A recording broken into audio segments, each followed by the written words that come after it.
Welcome everyone, it's Chris Petri. Well, we're having a fun time here. Thank you for coming by. It's so great. We're just going to be zoning in here on some figure work. Everyone likes to look at figures and paintings. Many people will always say, like people that view artwork, people that purchase artwork, people that are artists themselves will usually say, yes, figures look really good in paintings. They actually make paintings look more lively, more fun, more exciting. So that's why let's just practice up on some figure painting here. We'll just try it every once in a while, pick up our brushes, our pencils, our paints, and just kind of have some fun, enjoy the process of just learning a little bit of tidbits of information about it here and there. And before you know it, you've actually compiled a lot of information about figure work, and then you're more confident to just fire those into your paintings, your figures into your paintings, because you've worked with it a number of times. I know myself, I used to shy away from doing figures in my paintings, and I still often don't put figures in paintings. I think I'm just so...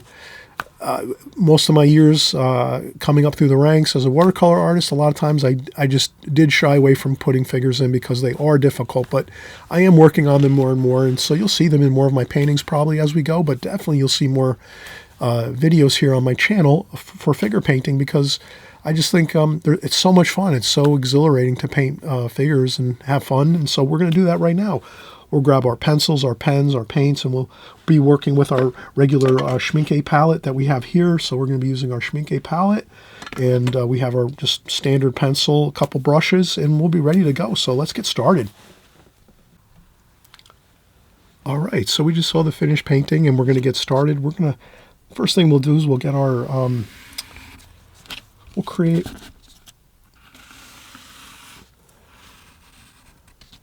our space that we're going to work within, our rectangle, just by doing a couple real simple lines like that, just to kind of, we just alert ourselves to the fact that we do have a rectangle we have to work within, and that's important. That's going to be kind of like our our reference point, our starting point. Okay, we have our rectangle we're going to work within. This is more like a square, probably like an 8" by 8" square.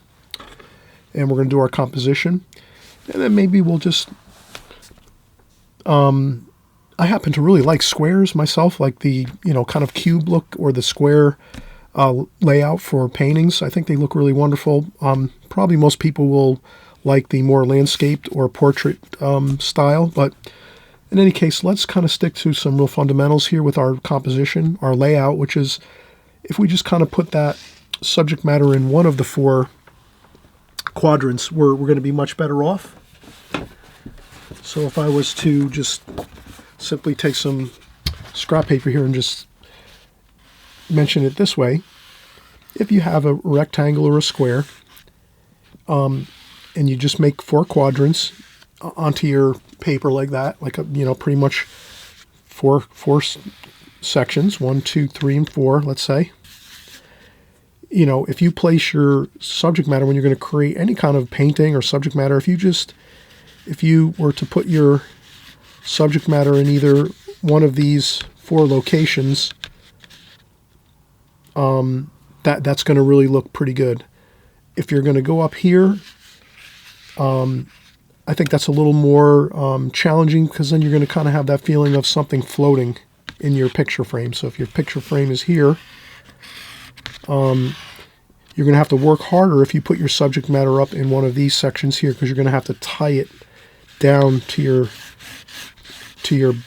possibly tie it down to your lower section of your composition to kind of make it feel like everything is sort of holding together, or you might want that free floating feeling. It's all up to you. You have to kind of think about these things, but not to get off on a rabbit trail here. I always tend to think that if you're going at your lower left or your lower right, so either here or here, you're pretty safe. You're going to have a good composition. So if you make your main focal point right here, right here, you're really going to be well off. And then if you're going to put them up here, there might be some challenges with that, but you have to work those things out. We'll cover this in other videos too, so I'll get into that. And I also have other videos. If you type in layout, Chris Petri, composition and layout, you'll see that I have covered these type of concerns when you're thinking about laying out your paintings and how you're doing things. But here we're going to kind of just make it more straightforward. We're going to keep our figure here in this painting, this composition, in the lower left-hand corner, basically over here on this side. And then the rest we'll just keep kind of soft, and maybe we'll do like kind of like a vignette.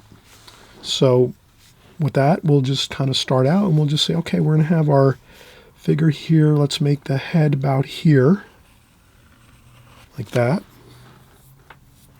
And then we're going to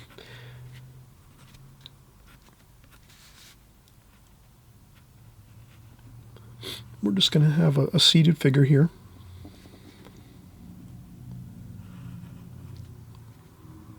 We're going to have a seated figure here. And maybe they're sitting here on the sidewalk along a city street, maybe getting a little bit of a break, a little bit of a rest. And we're going to have we'll have our shoe here. So this person is sitting down.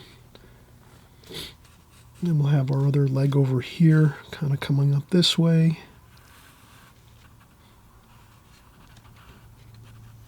Like this, maybe. And we'll do that. So we're going to have this figure in a seated position here. And the arms are over here. And there's maybe a duffel bag over here. So we have an interesting duffel bag over here in the bottom corner here, like that. And again, our head is over here. And then we'll make this figure maybe with a, I'll change over my pencil. I have a little bit of, so I'm going to take we're going to do maybe a nice hat here on our figure. Like that.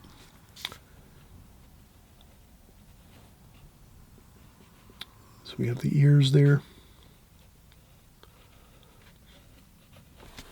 Like that. Maybe a collar.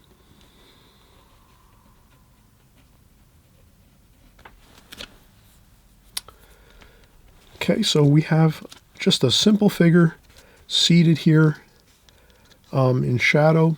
The light is coming from the side this way. We're going to say the light's coming from the right-hand side. I'll make my light insignia here. Light's coming from this direction, basically.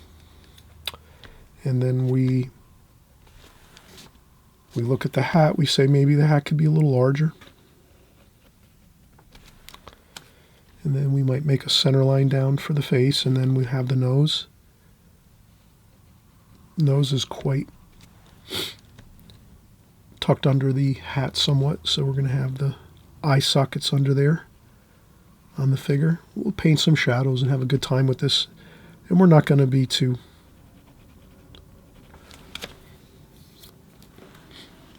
get too fancy with this. We're just going to keep it very like light, abstract here. We're just we're making a figure here seated, perhaps on a city scene, and maybe there's this figure is sitting down by a monument or something like that. So we're going to do a little monument type thing here. We'll do that, maybe a monument thingy. And then over here, there's some sidewalk or something, and then the monument's up here, and who knows. And there's something else, another bit of stonework up here, and like that. So it's kind of just like that fun atmosphere of maybe going out and sightseeing in a city scene, and this person's just catching a little bit of a rest. They have their duffel bag with them, and they're just catching a bit of a break here, having a seat. And they're along the sidewalk, and there's a monument maybe back here, and then there's maybe some bushes and trees over here. We could do anything we want really to make this scene look fun and interesting, but the main thing is the figure. We want to practice the figure. Let's not get overly anxiety filled with when we're going to do our figures. Let's just have a good time with it, enjoy it. Okay, so already I can see that I tried to squeeze in the legs here a little bit. I tried to squeeze in the legs of this figure, which means I started my figure too low in this scene. So what I'm going to do is just quickly show you how you can remedy this problem. If you find that you've drawn something in, you sketch something in and you say, wow, I can really see it. There's something really off about this, and I can see it myself, that I squeezed the legs in too much. You can erase the bottom line here across the page like that. So you can start new down there. Then I'm just going to lift up my paper like this and then just kind of lift that upwards so that I can get more of this on the screen like so. Okay, so now I'm in better shape here on the camera, on my video. Now I have more room to work with. Now I can take this bottom of the painting here and come right down to like here. Now that gives me a lot more room to work with. And then I can make these legs longer and larger like I wanted to. And so then now the feet are going to come down here like this. Okay, and this leg here needs to be bigger and larger. And I knew I needed to do that, but I just didn't pay attention in the beginning to where my bottom was on my borders here that I made.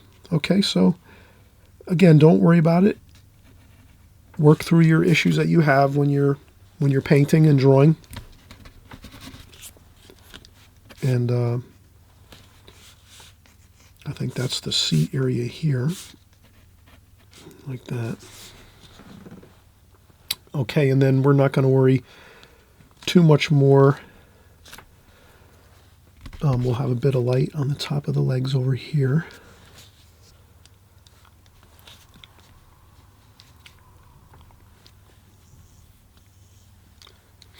And what I'm going to do is, it's always good to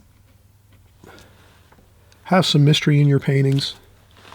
You don't have to spell out every single detail. So here, I'm just going to leave it as it is. You'll maybe at the end of this video, you might look at it and say, "Oh, Chris, look, what did he do here?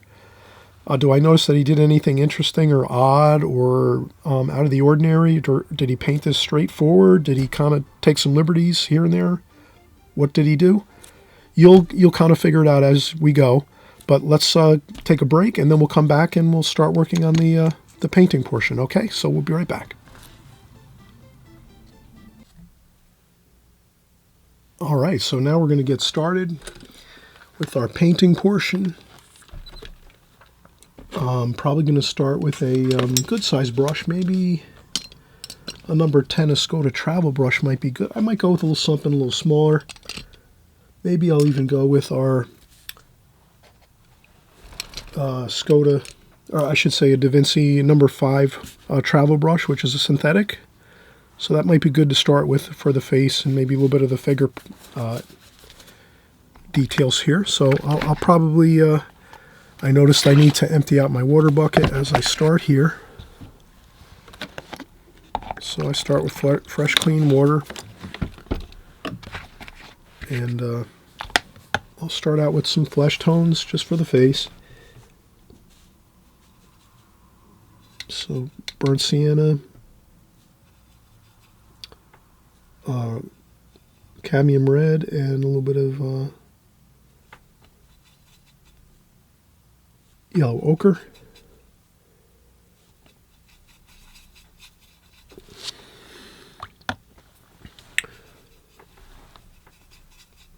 That's a pretty good flesh tone, I think. Maybe a little bit of cerulean blue over here on the right side, just to keep that a little bit separated. But that's a nice shadow color to mix in with the flesh tones as we go for the flesh tones. So let's do that. Let's just kind of, and I will leave a little bit of light on the bridge of the nose here, like that. And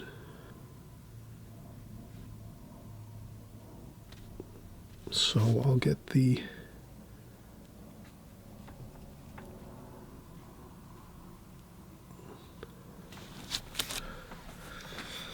Flesh tones in, like that, looking good.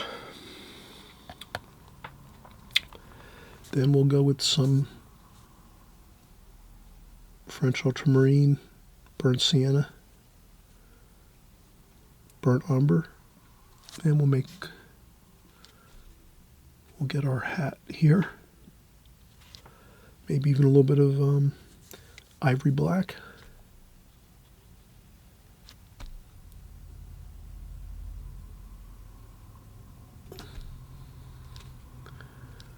Here we go.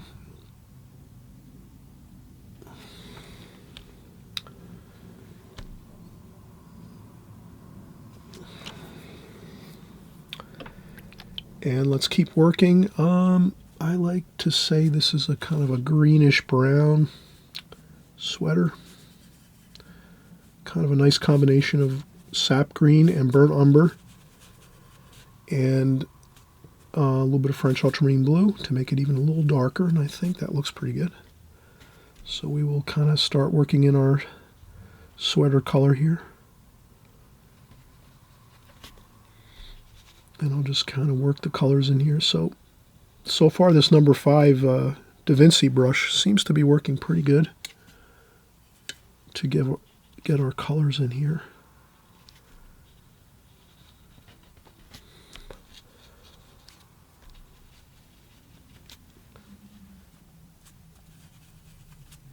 Burnt umber, French ultramarine blue, sap green.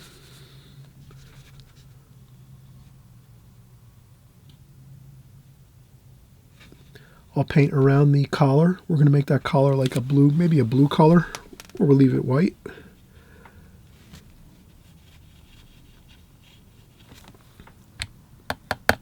And then as we work these colors, I would say now we can sort of shift over to a damp brush. So I rinse off my brush, dry off a little bit of the water on a tissue or a paper towel, and then I use a damp brush, and then I maybe start to work some of the lighter tones up here. So that's something just to change the tone a little bit of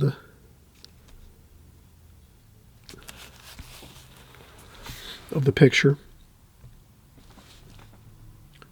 And we can always work some of that shadowy sweater color.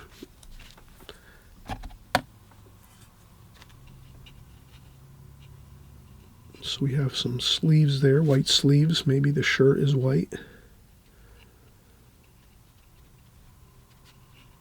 Okay. Then I'll rinse off the brush, dry off a little bit of the water. And I'll just do a little bit of that shadowing along the side here of the head, and then maybe blend it in.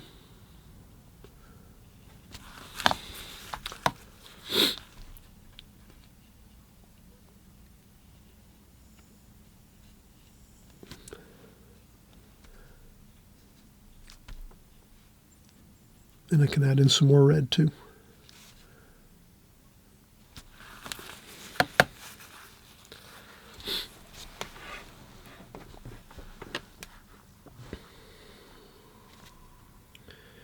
And always remember you could add in some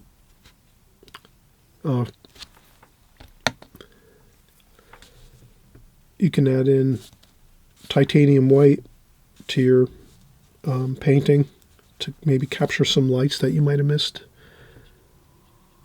So for here I have his shirt like that. And a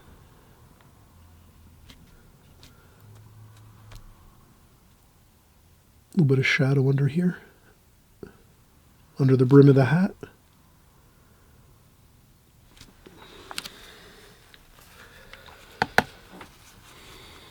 So we're moving along pretty good here. I think we could just keep working with this brush so far. I think we could just finish the painting out with this. Brown for the jeans, maybe for the pants. So we're going to have some burnt umber, lots of burnt umber for the pants, slacks. And we can mix in a little bit of that green 2, just to give us like a way to transition over from the brown to the green. We can mix, kind of blend these two, together. And then we're going to also have some blue for shadow colors and some purple. So I'll use some purple, ultramarine violet for purple, for shadowing kind of colors there. So that's some shadow colors over here, some cobalt blue maybe too.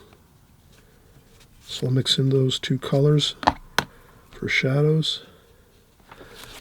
And those shadows probably go right on down by the feet here, like that.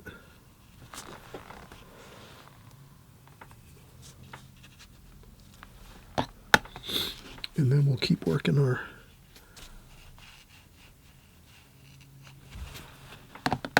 slacks here, burnt umber, a little bit darker over here.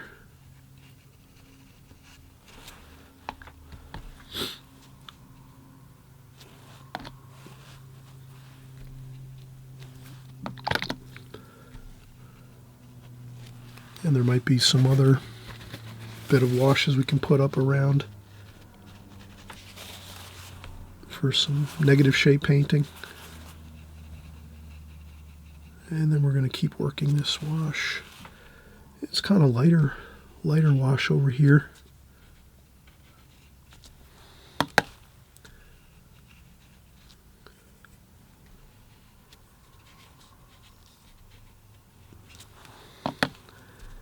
And we'll finish our pants here.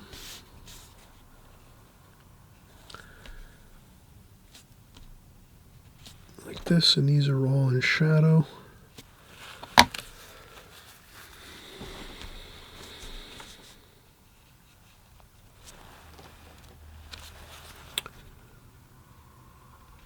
And the same thing over here. We're going to continue with the brown. A touch of the French ultramarine blue, sap green, burnt umber to get a little bit of that darker dark there. And then transition more to the brown. So you can kind of see we're just working our washes here as we go. And we could blend that right in with the shadow. Like that. And then we'll leave some highlight on top of the knee here. Like that. And I think we'll just take a quick break now. It's always good, again, I always mention if you can take a few breaks as you're working.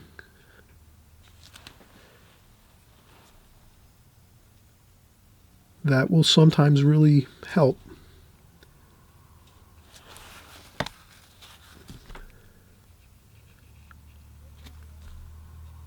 So you can come back and kind of, once you start to come back and get ready to paint again, you'll stop and look at everything and say, oh, I think I need to do this, I need to do that. Maybe I need to work on something other, another section of the painting. Maybe I need to let something dry. So you will sort of start to figure out what you need to do when you come back from a break.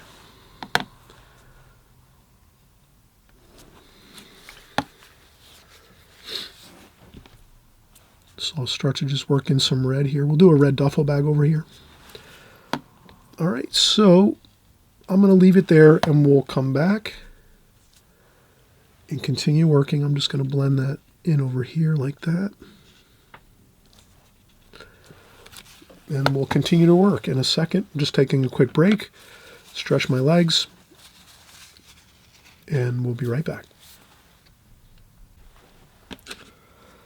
All right, so we're going to continue on. I just wanted to take a quick break, get some water, and we're going to continue. Let's work on the duffel bag here.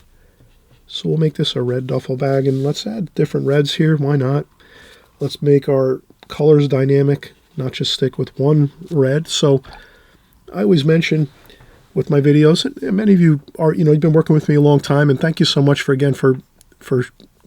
joining along here over all the years. Many of you, you're always so kind in the comments section, leaving awesome comments and also sharing great insights with everybody that are, a lot of people that are new come in and they read the comments and they learn a lot. So I'm really appreciate everyone that leaves comments and discusses their own way that they do things. And, so many of you that have been with me a long time, I really want to thank you for doing that. That does help all of our other artists that are coming along that are newer. And, but like you probably always hear me say, and if you're brand new here, this is really a really fun thing you can learn about watercolor is if you have like a palette like this, like quite a bit of colors we have here, but not too many. But like if you're going to paint a red like our duffel bag here, why not just, use lots of red here. So we can use cadmium red, we can use alizarin crimson, we can even go in and get some rose madder. We could even get some orange, some cadmium orange too. We could take some straight cadmium orange like that. So we can make a whole conglomeration of different colors to make that wash look really exciting, even though it's just one lump of a duffel bag. We can make it look interesting. And then down at the bottom here, we can get some purple, some ultramarine violet, and put some of that ultramarine violet and maybe some French ultramarine blue at the bottom of the duffel bag. And wow, we've added like 5 or 6 different colors, but some of them are sort of right in the same family, the red and the oranges, and then a little bit of the blue, the cooler colors here. But you can kind of see how that really, it looks better that way. If we, instead of just going with one color, I know I used to do that myself when I first started in watercolors. I would just grab one color and just keep going with it. So I would just say, oh, red duffel bag. And I'd grab a cadmium red and just start painting the whole thing cadmium red. And after a while, I started looking at other artists' paintings, and I'd go, oh, yeah, I can see they're using, like, different colors within their, like, red family. So in the red family, you can use, for this palette, you can use pretty much alizarin crimson, rose madder, cadmium red. You could even add some orange in there, cadmium orange. You can also use burnt sienna. That's pretty much a red. Very, close to the red. And there we have it. We have all those exciting colors. And then we can blend it right into the pants there a little bit so that it kind of all blends nicely. And so then we have and if you want to add a highlight to it, you can always lift up a little bit with some tissue or paper towel. You can lift up a little bit for some light effects. You could even add some water, put some water on like so. Kind of scrub some water on there. Let it sit for a second. And then you take your paper towel again, or your paper, or probably a paper towel works better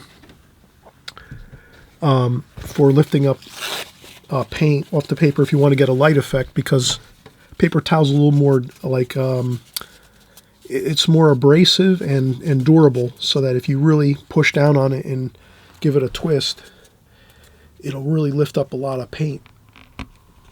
Like that. So that works pretty good. Tissue is a little softer, so you might not be able to lift as much paint off there, but that gives us a nice little bit of light there.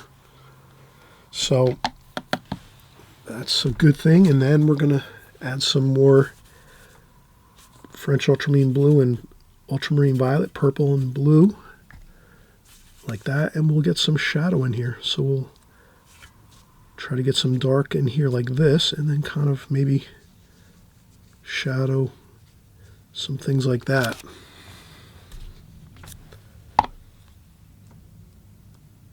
And then I like to just do that quick, kind of like splash the paint out this way, and it kind of makes it feel like there's some light effects. I like to do that. That seems to work good. Okay, and we have these over here too, is in shadow.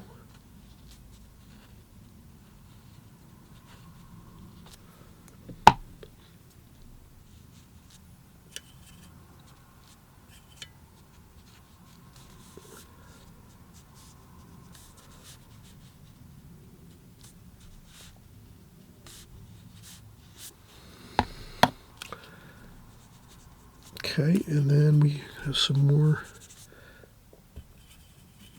French ultramarine blue, mineral violet. Oh, that's actually ultramarine violet. Try to get some of that dark in there for the shadows.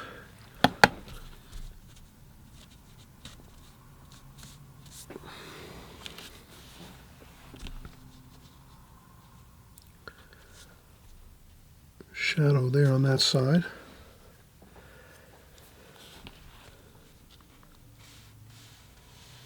A bit of the sidewalk there.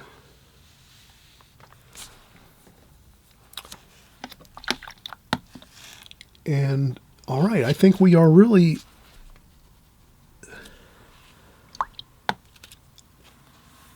everything looks good now. I think I will, just before we keep going, let me do a little more of the I'm going to take some titanium white. So this is always a great, titanium white is a great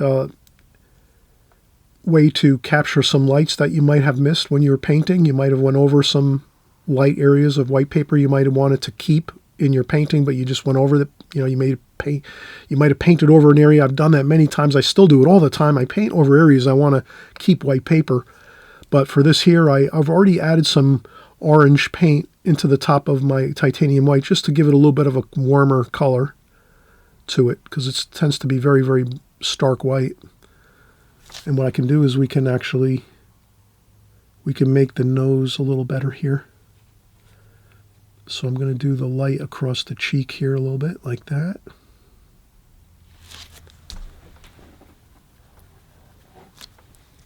And then maybe the nose here. And then if something doesn't look right and you say, oh wow, it's probably not going to look so great, you can lift it up like that.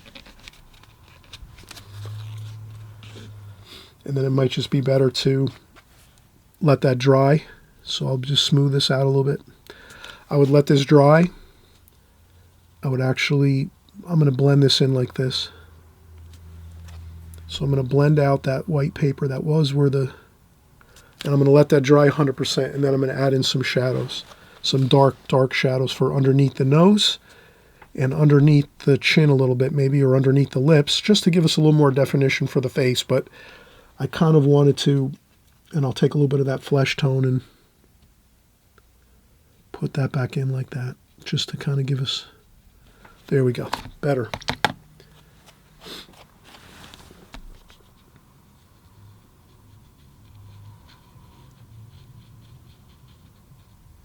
There we go. Okay, so now let's shift gears and use a larger brush just to get some more interesting colors. And I'll use this large brush here. And I'll just mix up some raw umber, burnt umber, some greens.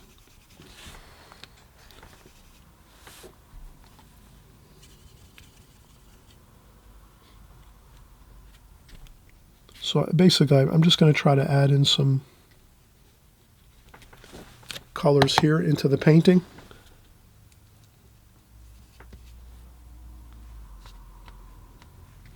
These could be like bushes and things like that. So I'm going to splash a little bit for some bushes and things like this. A little bit of greens here.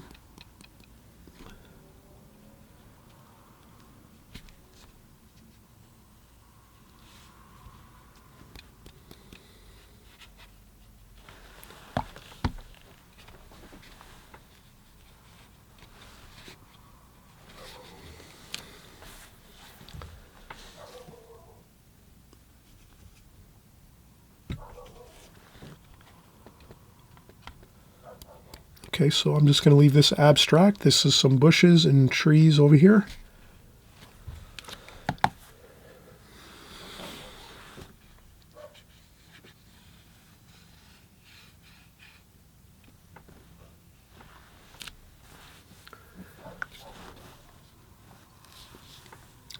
And then over here, this is the stone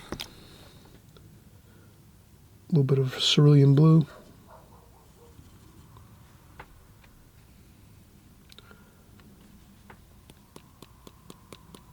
Some splashing, rinse off the brush. Then I'm going to check off some water onto a paper towel or tissue and then just sort of blend this in. So this is going to sort of be the stonework over here. And that's kind of a warm stone feel, which is kind of like the earth tones. And I'm just going to leave it like that. I'm not going to get too fancy. Maybe a little bit of yellow, maybe introduce a touch of a new color here.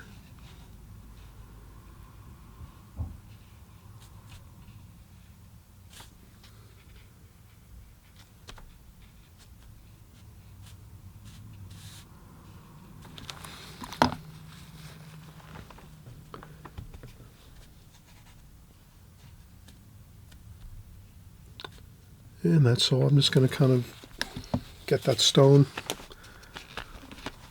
feel.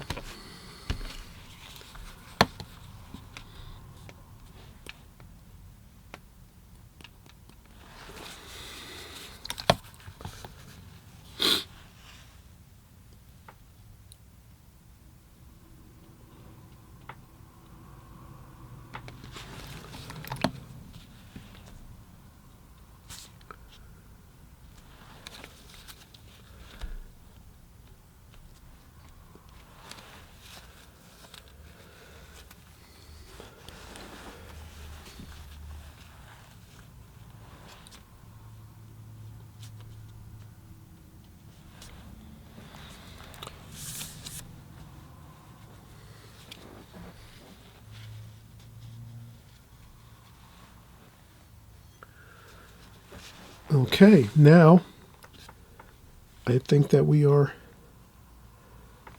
I can just add some paint, water and paint to the bottom of this, like that. Maybe a little bit of green too.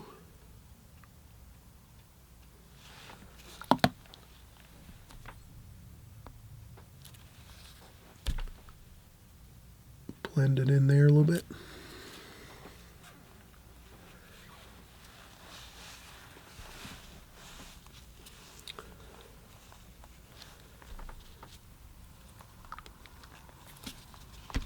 All right, I think that is fine. Maybe we'll add some blue. Maybe I'll go back to my smaller brush. A little bit of that cobalt blue might be kind of good here, maybe on some of the shirt. That kind of gives us that little bit of a tie-in with the shirt up here. Like that, maybe a little bit of the blue there, so we kind of feel like that works. And then again, we wanted to just do a little bit of work maybe to the face a little more. Let's do French ultramarine blue, burnt sienna, French ultramarine blue, a little bit of raw umber. Let's see if we can get a little bit of shadowing on the face area here. So let's say his nose, the underside of his nose is about there. So if we put a little shadow there, that looks pretty good. And then maybe a touch under the lips here. There. Eyes are under here. So if I can just add a little bit of color there, a little bit of dark, like for the eye socket, the eye socket's there. Just a little bit. It's like a shadow across there. And then we have the underside of the nose. And a bit of maybe a touch of red. Touch of red with a little bit of yellow ochre. Maybe a little bit of red on the nose there, the tip of the nose.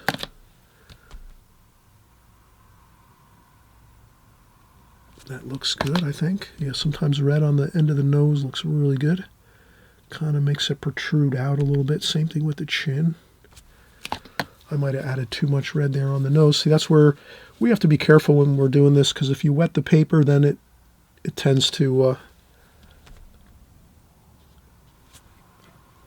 it definitely tends to be difficult. You almost have to, I think that might be good if we just leave it like that.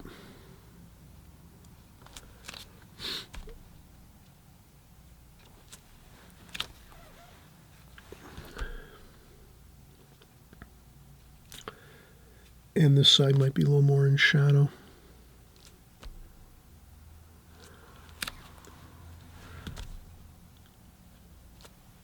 A little bit of purple maybe.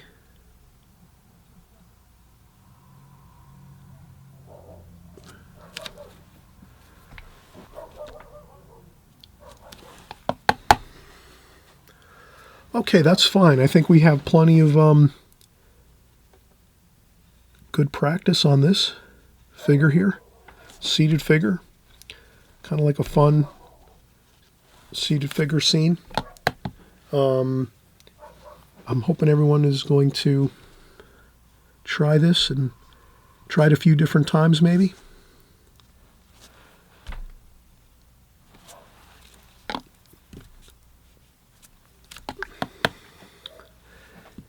And we're going to see on the next painting soon.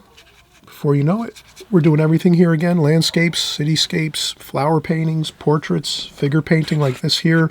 Having fun practicing all of our repertoire that we have in watercolor. Everything is watercolor here on my channel. So great to have you along with us, and we'll see you soon. We'll be practicing up on another session. See you soon. Bye-bye.